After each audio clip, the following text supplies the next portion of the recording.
TerraLink Infraservices започна да използва сградата през 2018 година. Мисията на сградата е да е технологична сграда. За Rich Hill Business Center балансът, който искахме да постигнем, е да създадем една безопасна, устойчива, комфортна среда за обитаване на ползвателите на сградата.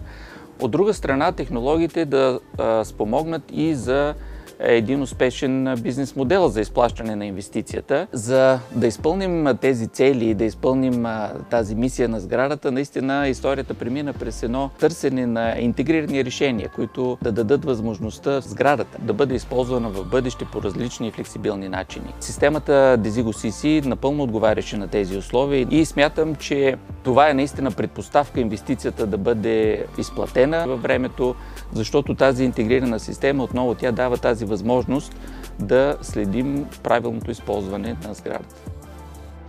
Основната иновация, която внедрихме в бизнес център Rich Hill е системата за сграден мениджмънт на Siemens Desigo CC. В тази система ние интегрирахме всички системи като пожароизвестяване, СОД, контрол на достъп, видеонаблюдение, дизел генератор, осветление, климатизация. От една платформа, от един интерфейс може да управлявате и визуализирате всички системи в сградата. Това позволява 24 часа, 7 дни в седмицата достъп до тази система. Системата за сграден мениджмънт успяхме да интегрираме осветлението както за общите части, така и осветлението в офисните единици, където то работи по автономен начин, като следи за присъствие и определена осветеност на всяко работно място. Това решение води до енергийна ефективност, без да нарушава комфорта на ползвателите.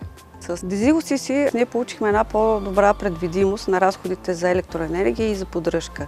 Системата позволява много бързо и лесно да се реагира при промяна на параметрите, при проблем, при авария, при промяна на ползването на сградата, примерно по време на пандемия, когато офис площите останаха необитаеми, могат да се намалят разходите за електроенергия. Ако предположим, че идеалната сграда е тази, която предоставя максимален комфорт, максимална сигурност на най-ниска цена, първия въпрос, на който трябва да дадем отговор с бъдещия инвеститор, е къде би искал да позиционира нашата нова сграда. В момента, в който позиционираме сградата, най-важното нещо за нас става проектирането и симулирането на крайния резултат с дигиталните инструменти, с които разполагаме днешно време. Технологичните сгради все повече трябва да ги разглеждаме като едно смарт устройство. Това е предпоставката да са устойчива инвестиция в бъдеще.